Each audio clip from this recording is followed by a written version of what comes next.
Right now, two people are each sitting on $100,000.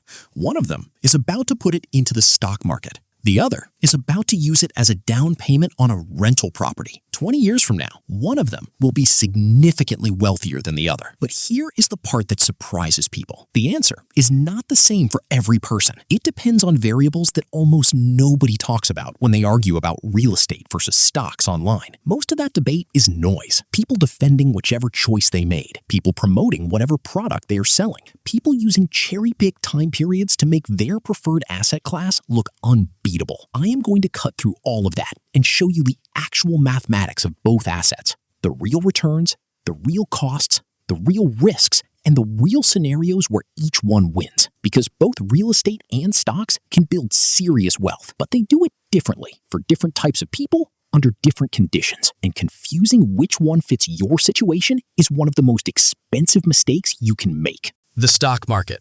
What the real numbers show. Let us start with stocks, because the data is cleaner and easier to verify. The S&P 500, the 500 largest publicly traded companies in America, has returned an average of approximately 10% per year over the past century, before inflation. Adjusted for inflation, that real return drops to approximately 7% per year. Still extraordinary. Still the most accessible wealth-building tool ever created. If you invested $100,000 into a low-cost S&P 500 index fund and left it alone for 20 years at 7% real return, you would have approximately $387,000 in today's purchasing power. If you added $500 per month on top of that initial investment, your balance after 20 years would be approximately $640,000 in real terms. These numbers are not theoretical. They are based on the actual historical performance of the market over periods that included multiple recessions, a Great Depression, 2 world wars, the dot-com crash, and the 2008 financial crisis. The market survived all of it and continued upward, not in a straight line, never in a straight line, but upward over time consistently. What makes stocks uniquely powerful is the combination of accessibility and passivity. You need no special knowledge to invest in an index fund. You need no management skills, you need no relationships, no contractors, no tenants. You click a button, money goes in, time passes, money grows. The costs are minimal. A Vanguard or Fidelity index fund charges somewhere between 0 and 0.03% per year in fees. On $100,000, that is $30 per year. That is it. That is the entire cost of the investment. And the liquidity is complete. If you need your money, you sell your shares and the cash is in your account in 2 business days. No agent commissions, no closing costs, no waiting months for a buyer.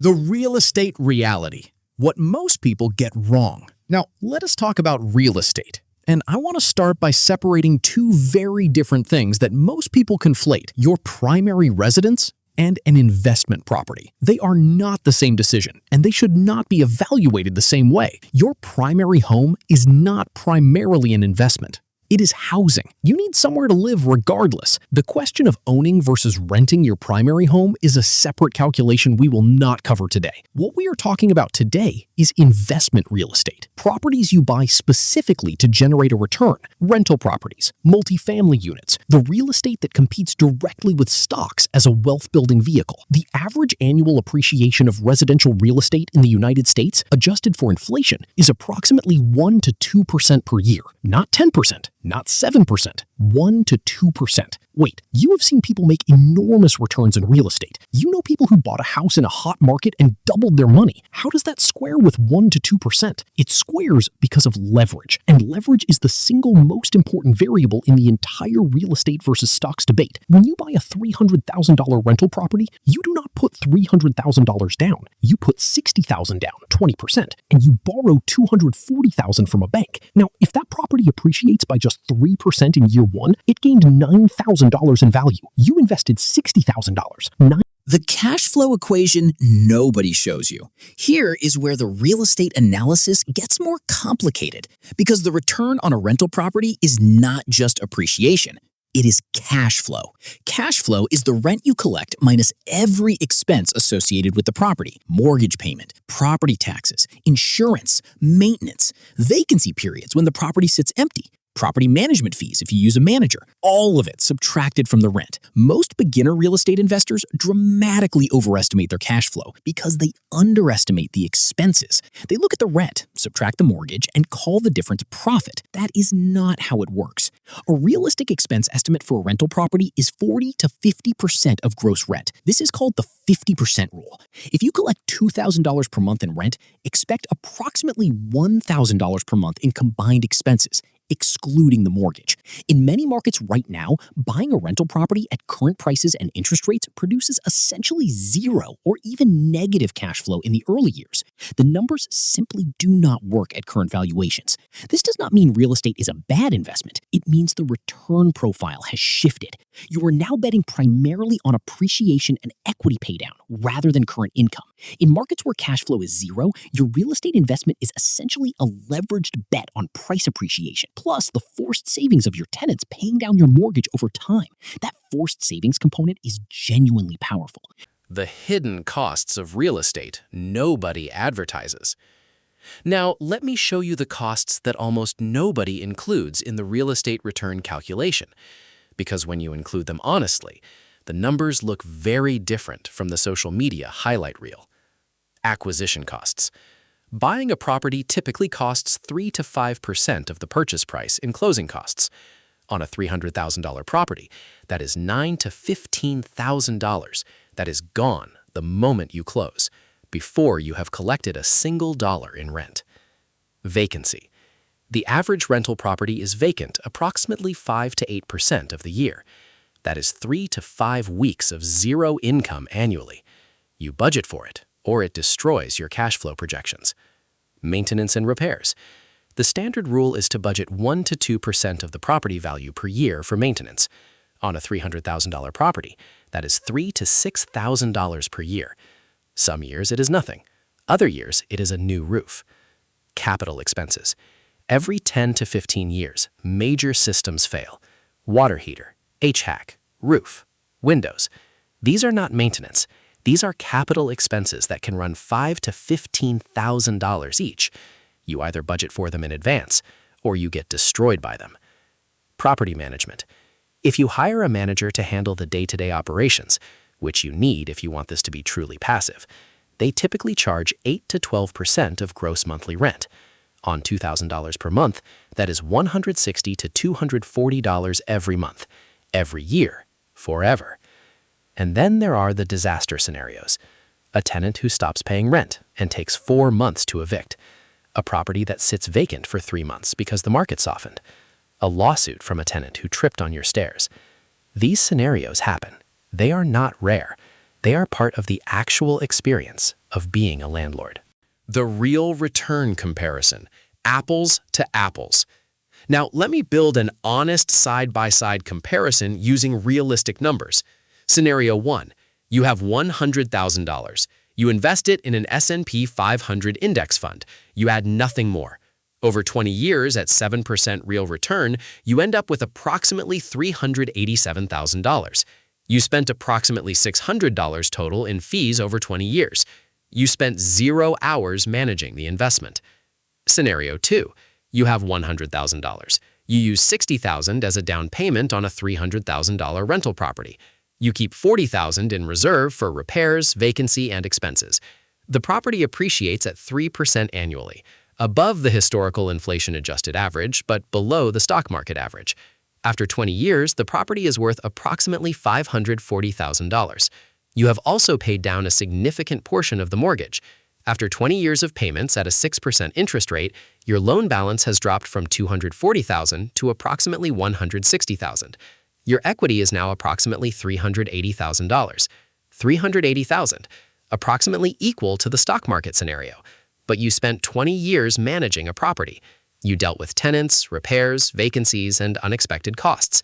And if you add in the cash flow, even modest positive cash flow of $300 to $400 per month net after all expenses, invested consistently into an index fund over 20 years, the real estate scenario pulls ahead meaningfully. This is the honest answer. Over long time horizons with leverage and positive cash flow, real estate can match or slightly exceed stock market returns. Without leverage, stocks win easily. The tax picture changes everything. Here is a dimension of this debate that almost nobody covers properly: taxes.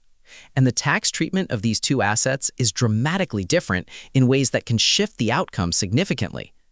With stocks in a taxable account, you pay capital gains tax when you sell, 15 to 20% for long-term holdings. If you hold dividend-paying stocks, you pay tax on dividends annually. The tax drag on a taxable stock portfolio over 20 years is meaningful. With real estate, you get something stocks do not have: depreciation. The IRS allows you to deduct the value of the property structure, not the land, over 27.5 years. This means every year you get a paper loss that reduces your taxable income from the rental, even if the property is cash flow positive. On a $300,000 property, where $200,000 is the structure value, your annual depreciation deduction is approximately $7,270. That is $7,000 per year in taxable income that simply disappears on paper. Additionally, when you sell an investment property, you can do a 1031 exchange, rolling your proceeds into another investment property without paying capital gains tax. You can defer that tax bill indefinitely by continuing to trade up to larger properties. These tax advantages are real, they are legal, and they are specifically designed to incentivize real estate investment in America. When you account for them, the after-tax return on real estate improves significantly relative to a taxable stock account. The comparison changes if you are investing stocks inside a Roth IRA or a 401k, where your growth is also tax-advantaged. In that case, the stock tax advantages narrow the gap considerably. The risk profile is completely different. Now I want to talk about risk, because risk is where these two assets diverge most dramatically, and most people are comparing the returns without comparing the risk properly. Stock market risk is primarily volatility risk. The value of your portfolio goes up and down constantly. During the 2008 crash, the S&P 500 lost approximately 50% of its value. During the 2020 pandemic crash, it lost 35% in about 6 weeks. These crashes are temporary for patient investors. The market recovered fully from both events within a few years. If you didn't panic sell, you were fine. Better than fine, eventually. But volatility is psychologically brutal. Most people say they can handle a 50% drop in their portfolio until it actually happens. Then they panic sell at the worst possible time and lock in permanent losses. The risk of behavioral error is the primary risk in stock investing. Real estate risk is different. The value of your property does not flash on a screen every day. You do not watch it drop by 20% in a week and feel compelled to do something. The illiquidity that is often cited as a disadvantage is also a psychological protection. Real estate risk is concentrated and local. If the economy of the city where your property sits deteriorates, a major employer leaves, the neighborhood declines, your investment can suffer losses that the national market does not experience. Stocks are diversified by default. Real estate is not. Real estate also carries leverage risk. If property values drop and you have a mortgage, you can end up underwater, owing more than the property is worth. If you simultaneously lose rental income, you may be unable to cover the mortgage without drawing on savings. In a severe scenario, you lose everything you put in. The time and skill factor. One variable that never appears in the online debates is time and skill, and it changes the calculus completely. Investing in index funds requires approximately 1 hour per year to manage. Set up automatic contributions, choose a low-cost fund, rebalance once a year. That is it. The return on your time invested is essentially infinite because no active management produces the return. Real estate done properly is not passive. Finding deals, properties that make financial sense at current prices, takes significant knowledge and time. Screening tenants, managing leases, handling maintenance calls, coordinating repairs, dealing with vacancies. If you do all of this yourself, you are operating a part-time business, and this matters for the return calculation. If managing your rental property takes 10 hours per month, that is 120 hours per year. If your property nets $3,000 per year in cash flow, your hourly rate from that work is $25 per hour. Is that a good use of your time? For some people, people who enjoy property, who have useful contractor relationships, who are good at tenant management, the answer is yes. For many people, the honest answer is no. Real estate rewards skills that not everyone has: negotiating purchase prices, identifying undervalued properties, managing contractors without getting overcharged, handling difficult tenant situations. These are learnable skills, but they require real investment of time to develop. Which one actually wins? The honest answer. Here is the honest answer broken down by situation.